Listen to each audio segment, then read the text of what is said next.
Muy bien, vamos. Vamos que el asado ya está en la parrilla. Sí, no sabe, la gente que está por el video no sabe. Hay, hay gente que está en Venezuela que escucha los videos, no saben el asado que se pierde. Ok. Bueno, vamos a las dificultades claves. Bueno, muerte y vida. ¿Recuerdan que hablamos acerca de esto? Sí. Esta idea de Ezequiel como atalaya, si la consecuencia de no atender de no atender la advertencia de Ezequiel redundaba en una muerte física o en una muerte espiritual. ¿Espiritual? Iban a morir si no atendían física, iban a matar físicamente, no espiritualmente, ¿no? Así que, ok. Luego, esta dificultad clave es una dificultad clave, no sé qué tanto. O sea, la puse acá porque está en los comentarios bíblicos y hay una discusión con respecto a esto y quiero contarles más o menos de qué se trata. ¿Recuerdan que Ezequiel tuvo que estar 390 días de un costado y 340 días de otro costado? Ok. Obviamente eso fue milagroso, ¿no? Porque una persona estando 390 días acostada sin moverse se escara, ¿o no? Perdón, pastor, acostado 390 días así, de seguido, 390 días, acostado así. De costado, sí. Yo había muerto a los 40 días. Claro, sin duda es milagroso, o sea, lo hizo y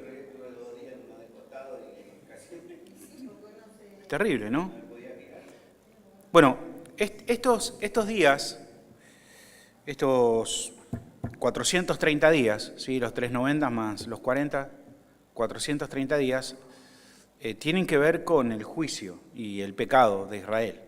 Entonces, la discusión es si esta cantidad de días, estos 430 días, son de antes o son futuros. O sea, Ezequiel le habla de este castigo como un castigo futuro, porque cada día que él está acostado representa un año de pecado de Israel, ¿no? Entonces, ¿es algo hacia futuro o es algo hacia el pasado? Esa es la discusión. Pero bueno, Ezequiel recibe este mandato para que profetice de esta manera en el año 593. Recibe. Entonces sumamos 400 y nos vamos hacia el futuro, o restamos 430 y nos vamos hacia el pasado. Si nos vamos hacia el futuro, ya casi en el tiempo de los macabeos, por el 163 a.C., en la rebelión de los macabeos hay como cierta libertad, ¿no? Pero no hay restauración, o sea que hacia el futuro prácticamente no hay coincidencias que pudiera ser hacia una rebelión futura de Israel, sino más bien parece atender hacia el pasado. Y cuando restamos esa cantidad de años, los 430 años, nos vamos más o menos al año 1023, más o menos el reinado de David y de Salomón. Y ¿ustedes recuerdan por qué ellos estuvieron los 70 años en el cautiverio? Para que la tierra descanse. Recuerdan, Segunda de Crónicas, vamos a repasar algunos pasajes, Segunda de Crónicas 36, 21.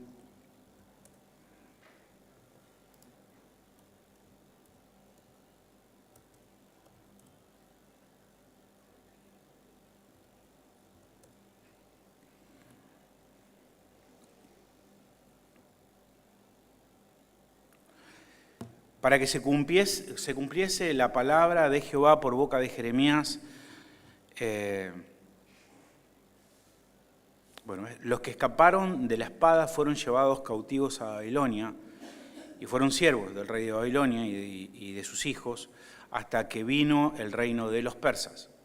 Para que se cumpliese, o sea, vinieron los persas, vino Ciro, decretó el regreso. Para que se cumpliese la palabra de Jehová por boca de Jeremías, hasta que la tierra hubo gozado de reposo, porque todo el tiempo de su asolamiento reposó, hasta que los 70 años fueron cumplidos. Es decir, que Israel debía dar reposo a la tierra. Cada 6 años, el 7º año, la tierra debía descansar. No debían trabajar la tierra, tenían que dejarla descansar, pero aparentemente no la dejaron descansar.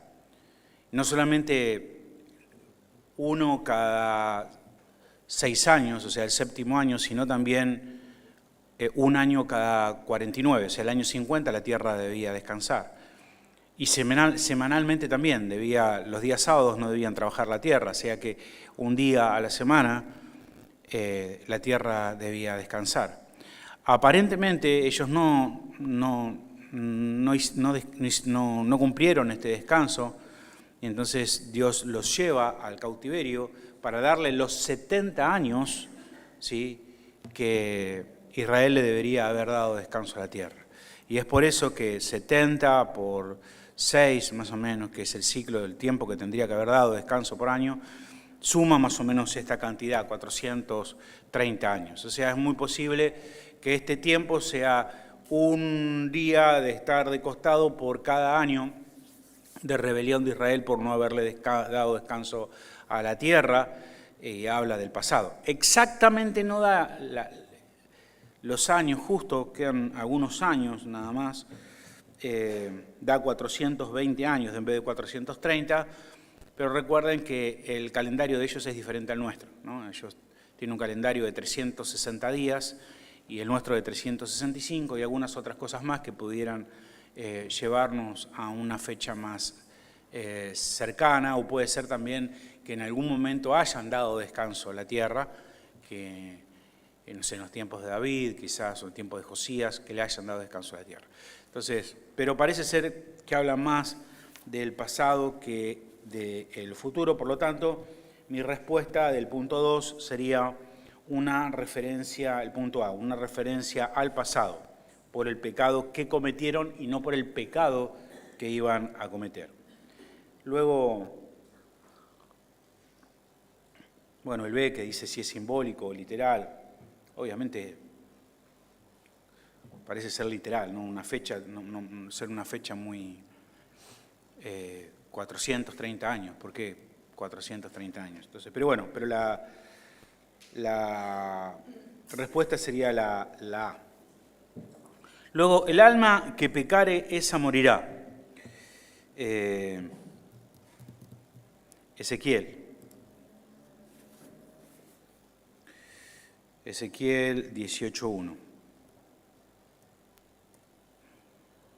Vino a mí palabra de Jehová diciendo que pensáis vosotros que usáis este refrán sobre la tierra de Israel, que dice: los padres comieron las uvas agrias y los dientes de los hijos tienen la dentera. O sea, la idea es, si los padres fueron los que comieron las uvas agrias, tienen que tener los padres, porque ellos comieron, no los hijos, ¿no? Entonces ellos tenían este refrán como decir, bueno, Dios nos está castigando a nosotros, pero nosotros no hicimos nada, nuestros padres hicieron eso. O sea, ellos comieron uvas agrias y ahora se nos pican los dientes a nosotros. O sea, eso no podría ser. Y lo que dice entonces Ezequiel, dice, vivo yo, dice Jehová el Señor, que nunca más tendréis que usar este refrán en Israel. He aquí que todas las almas son mías, como el alma del Padre, así el alma del Hijo es mía, el alma que pecare, esa morirá. O sea, decir, ustedes tienen consecuencias por su pecado, no por el pecado de sus padres. Entonces, el alma que pecare, esa morirá. Claro, pero cuando esto nosotros lo comparamos, por ejemplo, con Éxodo 24, Éxodo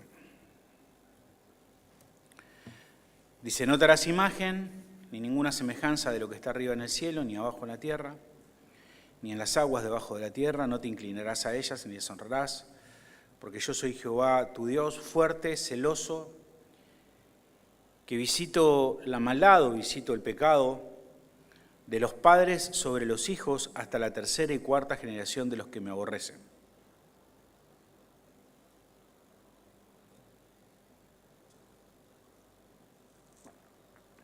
Moisés dice,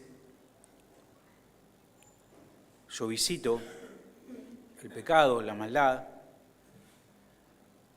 de los padres sobre los hijos hasta la tercera y cuarta generación. Es como decir que van a estar los hijos y los hijos de mis hijos van a recibir la consecuencia de mi pecado. ¿Es distinto a lo que dice Ezequiel? Ezequiel dice que nadie va a recibir las consecuencias del pecado sino aquellos que pecan. Y Moisés parece decir que la descendencia de un hombre va a recibir consecuencias por el pecado. ¿Se entiende? ¿Ok? ¿Qué está diciendo Moisés? Moisés está diciendo que los padres comen uvas agrias y la dentera le sale a los hijos. Está diciendo de que Dios va a castigar el pecado de los padres en los hijos. ¿Dice eso? ¿Sí?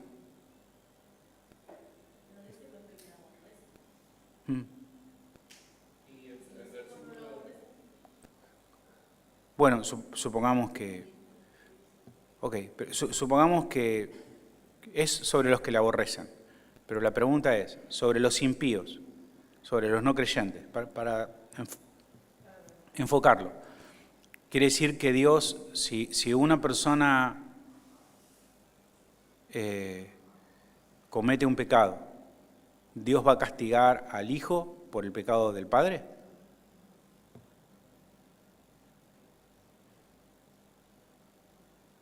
No.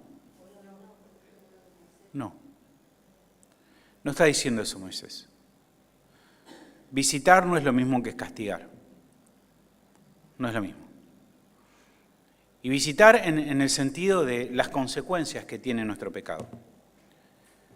La culpa de nuestro pecado no alcanza a nuestros hijos, pero sí la consecuencia de nuestro pecado.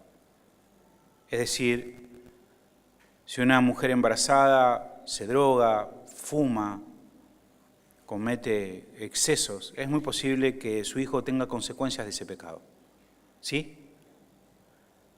Pero no culpa por el pecado, pero sí consecuencias por ese pecado. Y sabemos que eso es así porque en realidad Moisés luego más adelante lo aclara, 19 capítulos después en Deuteronomio 24, fíjese, Deuteronomio 24, 16, lo dice incluso más claro que Ezequiel, dice, los padres no morirán por los hijos, ni los hijos por los padres, cada uno morirá por su propio pecado. O sea, lo aclara y lo deja bien claro entonces Moisés. Pero sí hay consecuencias entre visitar y castigar, ¿no? O sea, si mi padre es inconverso, no voy a ir yo al infierno por mi padre, ¿no? Él va a ir al infierno, no yo, ¿sí? Entonces, es eso lo que, esta contradicción y esta dificultad clave que muchos encuentran dentro del libro. Así que nunca debemos pensar que si alguien está sufriendo por un pecado, es por el pecado. Este nació ciego, le dijeron los discípulos al Señor. ¿Por qué fue? ¿Por su propio pecado o por el pecado de sus padres? ¿No? Entonces, nunca nosotros debemos pensar que una persona, ni siquiera deberíamos pensar que una persona está sufriendo a causa de un pecado, no es así, ¿no? O sea, no siempre una enfermedad tiene que ver con un pecado. Job era un hombre justo y sin embargo fue un hombre que fue atribulado físicamente. Pero sí es sabio, mi querido hermano, cuando nosotros estamos en alguna debilidad física, preguntarle al Señor si hay algo que debemos aprender. si el Señor está tratando con nosotros. Amén. Y yo siempre digo esto. Cuando estoy pasando por alguna situación así, digo, Señor, quiero aprender rápido. Quiero salir de esta situación, ¿no? Entonces, no está bien pensar del hermano, que el hermano, sí, algo debe estar haciendo. No, no es así. No está así. Pero cuando pasa en nuestra vida, es sabio evaluar nuestra propia vida y pensar acerca de nosotros, ¿no? O si no, quizás el Señor simplemente está conformándonos a imagen de su Hijo Jesucristo y está tratando con nuestro carácter. Amén. Pero, bueno, ahí. El rey de Tiro. Ezequiel 28:11. 28, Ezequiel. Sí. Sí. ¿Ese lo pasé ya? Sí, es la B. Complementario de Éxodo y Deuteronomio. Y ahora estoy en Ezequiel 28. Vino a mí palabra de Jehová diciendo, hijo de hombre, sin duda acá está hablando de un hombre, ¿no?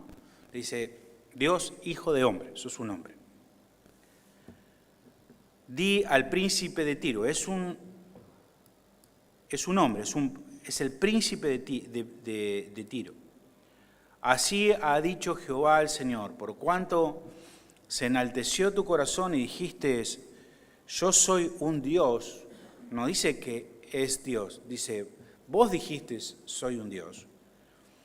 En el trono de Dios estoy sentado en medio de los mares, siendo tú hombre. O sea, le dice, tú eres un hombre, no eres Dios, pero sin embargo está hablando al príncipe de Tiro sarcásticamente. O sea, tú dices que eres Dios y has puesto tu corazón como corazón de Dios. He aquí que tú eres más sabio que Daniel. No hay secreto que te sea oculto. Con tu sabiduría y con tu prudencia has acumulado riquezas y has adquirido oro y plata en tus tesoros. Con la grandeza de tu sabiduría, en tus contradicciones has multiplicado tus riquezas y a causa de tus riquezas se ha enaltecido tu corazón. Por tanto, así dicho Jehová el Señor. Por cuanto pusiste tu corazón como corazón de Dios, por tanto, he aquí yo traigo sobre ti extranjeros, los fuertes de las naciones, que van a desenvainar tu espada contra la hermosura de tu sabiduría y mancharán tu esplendor. Al sepulcro te harán descender y morirás con la muerte de los que mueren en medio de los mares. Habrá delante del que te mate, hablarás, le dirás al que te mate diciendo, no, yo soy Dios. No, eres hombre y no Dios. Esta sección, todos creen que este príncipe de Tiro es un hombre. Ok. Ahora, del 11 en adelante, dice, vino a mí palabra de Jehová diciendo, hijo de hombre, levanta endechas sobre el rey de Tiro. Dijo príncipe de Tiro. Ahora dice, rey de Tiro. Y dile, así ha dicho Jehová el Señor, tú eras el sello de la perfección, lleno de sabiduría y acabado de hermosura. En Edén, en el huerto de Dios estuviste, de todas piedras preciosas era tu vestidura, de cornerina, topacio, jaspe, zafiro, esmeralda. Los primores de tus tamboriles, las flautas estuvieron preparados para ti en el día de tu creación. Tú, querubín grande, protector, yo te puse en el santo monte de Dios. Allí estuviste en medio de las piedras de fuego, te paseabas. Perfecto eras en todos tus caminos desde el día que fuiste creado hasta el día que se halló en ti maldad. A causa de la multitud de tus contradicciones fuiste lleno de iniquidad y pecaste, por lo que yo te eché del monte de Dios y te arrojé entre las piedras de fuego. Oh querubín protector, se enalteció tu corazón a causa de tu hermosura, corrompiste tu sabiduría a causa de tu esplendor. Yo te arrojé por tierra delante de los reyes, con la multitud de tus maldades. ¿Quién es? ¿El diablo? ¿Por qué? Porque dice está sentado se cree Dios y está sentado en el trono al comienzo, ¿no? Bueno, algunos dicen, este cambio de príncipe a rey pareciera que habla de dos personas diferentes, pero ese no es un argumento sólido, puesto que Ezequiel utiliza tanto príncipe como rey indistintamente. Lo vemos en el 37:23, hablando de David. No he encontrado eso en tu biblioteca. Ni se contaminarán ya más con tus ídolos, con, abominaciones y con todas las rebeliones, con todos los cuales pecar limpiaré, me sentaré por pueblo de ellos. Mi siervo David será rey sobre ellos, y todos ellos tendrán un solo pastor, y andarán en mis preceptos, y mis estatutos guardarán, y los pondrán por obra.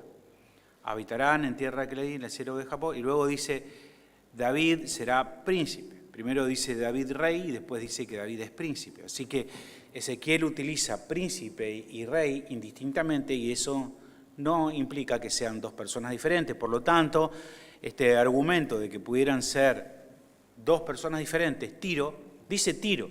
En una ocasión lo llama príncipe y en la otra ocasión lo llama rey, pero le dice a Tiro, es un hombre. Es un hombre. Y creo que está hablando de la forma sarcástica como lo hizo al principio, aunque sin duda en la descripción de este hombre está utilizando adjetivos de Satanás.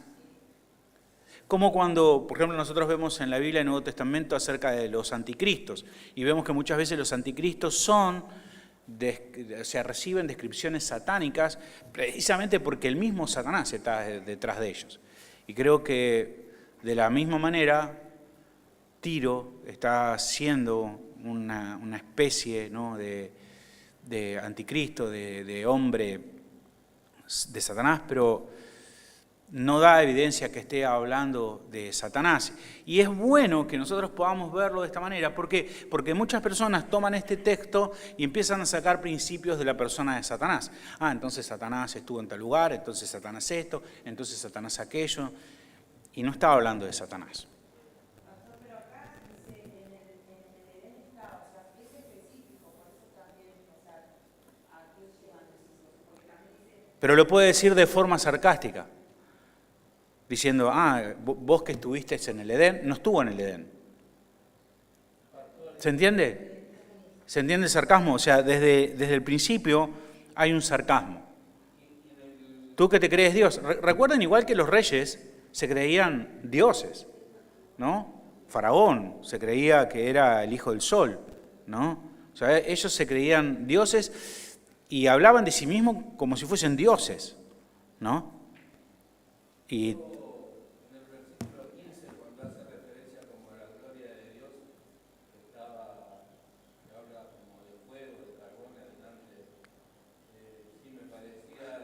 parecen descripciones que fuere Satanás, pero dice que es Tiro. Está hablando del rey de Tiro y lo está describiendo como si fuese Satanás mismo, pero es el rey de Tiro, ¿no? Por eso nuestra respuesta sería un rey humano como tipo de Satanás o anticristo, ¿no? La idea más antigua es que se creía que hablaba de Satanás. Hoy ningún comentarista dice que Satanás, todos llegan a la conclusión que es un hombre. Pero es verdad, ¿no? Tiene esta dificultad y hay esta discusión sobre este personaje. Mi posición es que se dirige al rey de Tiro, pero con este sarcasmo que utiliza el escritor, llega a describirlo como si fuese el mismo Satanás, ¿no? En realidad nos enseñaron que era Satanás. Bueno, ese es el problema. Mira, la Biblia no habla mucho acerca de Satanás. Tenemos muy poca información acerca de Satanás.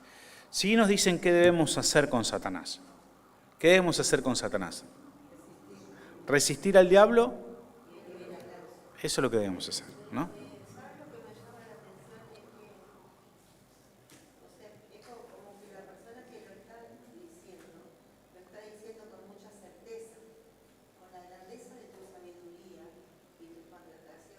Bueno, pero no puede ser sarcástico. Ah, vos que sos muy fuerte. Ah, vos con tu gran sabiduría, tú eres más sabio que Daniel. Tú o sea, parece ser un sarcasmo. ¿Sí? Y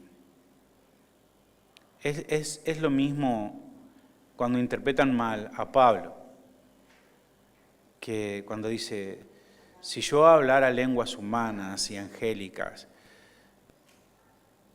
Pablo hablaba lenguas angélicas, porque dice ahí, no, está haciendo un sarcasmo.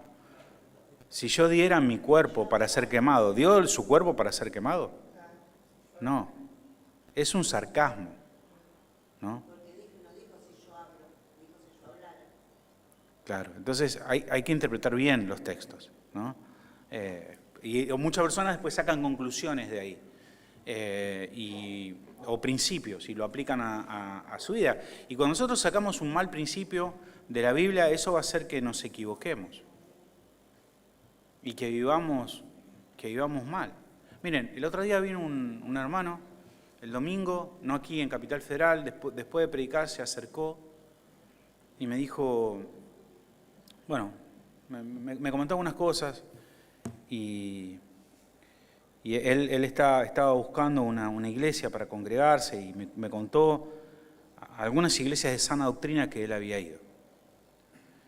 Y en una iglesia que yo conozco al pastor, que está, digamos, dentro del grupo de iglesias que tenemos algo de contacto, es un pastor que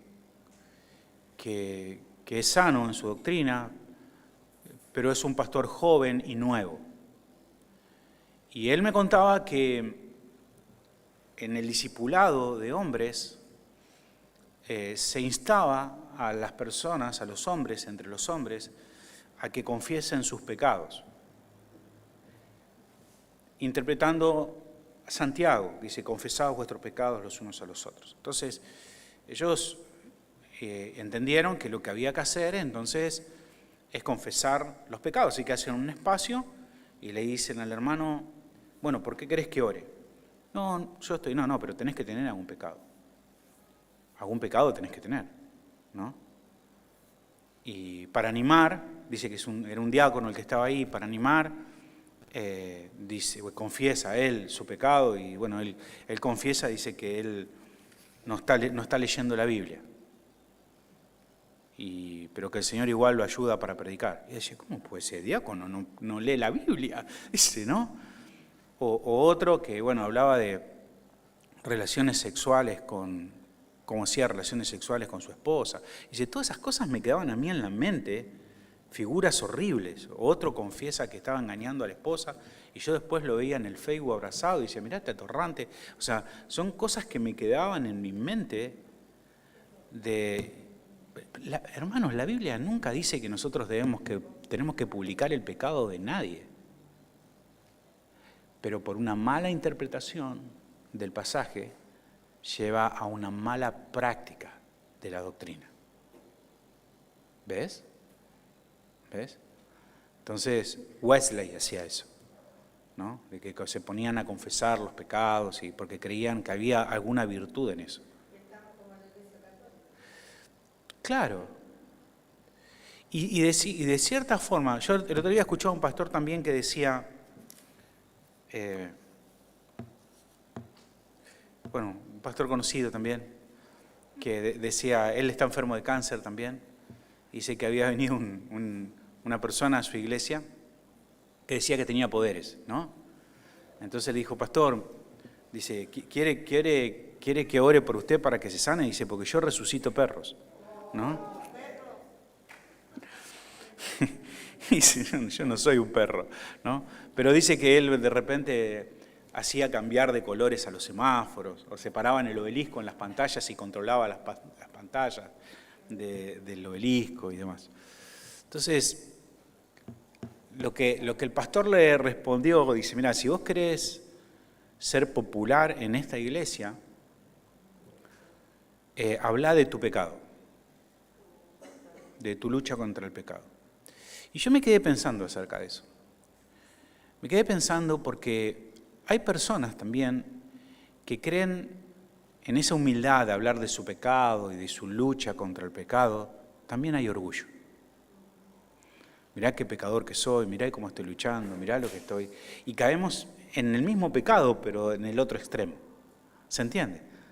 ¿No? Calvino decía que nuestro corazón es una fábrica de ídolos. Cualquier cosa nosotros, incluso nuestro propio pecado, lo podemos utilizar para jactarnos y caer en un pecado de jactancia y de orgullo. Sí, tenemos que tener mucho cuidado de esas cosas. Mucho cuidado. Entonces, ojo, cómo interpretamos la Biblia, porque eso nos va a llevar a conclusiones erradas acerca de cómo nosotros debemos obedecer al Señor. Entonces, bueno, cuidado con esas cosas. Otra, el 5. Estamos en tiempo. 5. David. Cuando dice en el 34:23 que nos lo va a pastorear mi siervo David, ¿quién es? ¿Es David resucitado? Dice aquí, mi siervo David os pastoreará. ¿Quién es? ¿Es David? ¿Va a resucitar David y los va a pastorear? Obviamente en el contexto, la descripción de mi siervo David, sin lugar a dudas, es el Mesías. O sea, en el contexto estamos hablando de Cristo. Pero le hago una pregunta. ¿Usted sabe cuál era el nombre de David? ¿Cómo se llamó David cuando nació?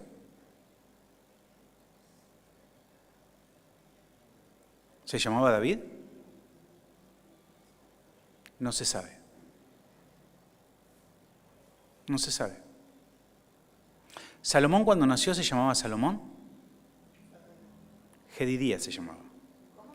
Jedidías. Jedidías. Salomón es un nombre de trono. Cuando subían al trono se ponían un nombre.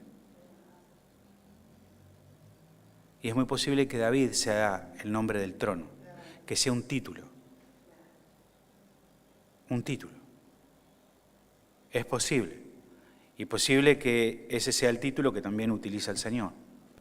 David. Entonces, bueno, sin duda ese es el punto B, es el Mesías, el David mayor, ¿no?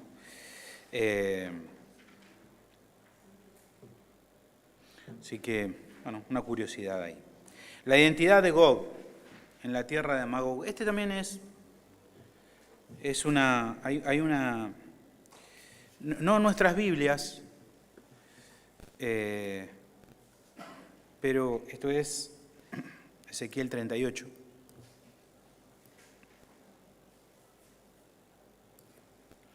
Hay una mala traducción en algunas Biblias.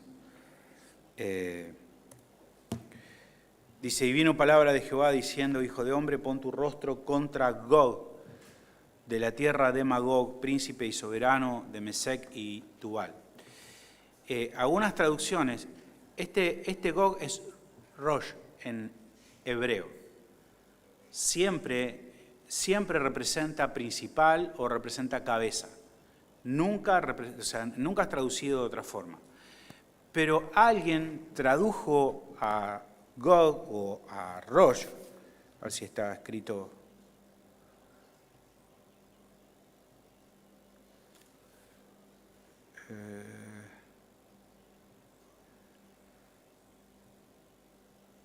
No.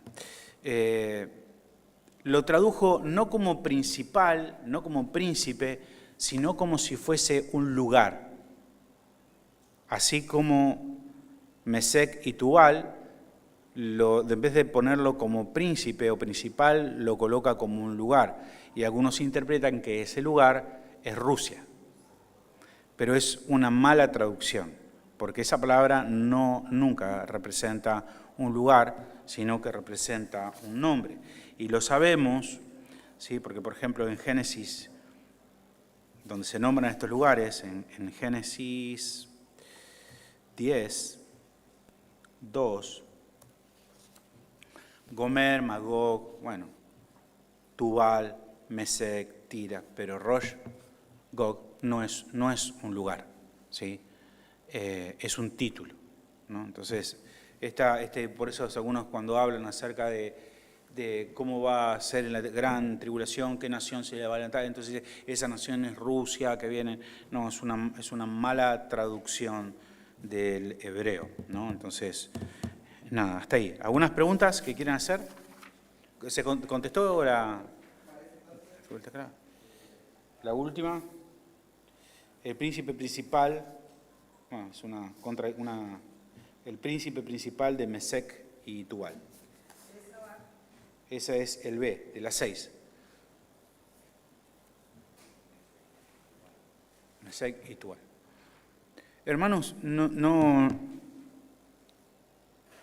voy a dejar de enfatizar esta idea de lo importante que es que nosotros debemos interpretar correctamente las Escrituras. Si usted ve que eso requiere ayuda, ¿no? Necesitamos ayuda para hacer buenas interpretaciones y cada vez que nosotros escuchemos un poco como hablábamos el día domingo,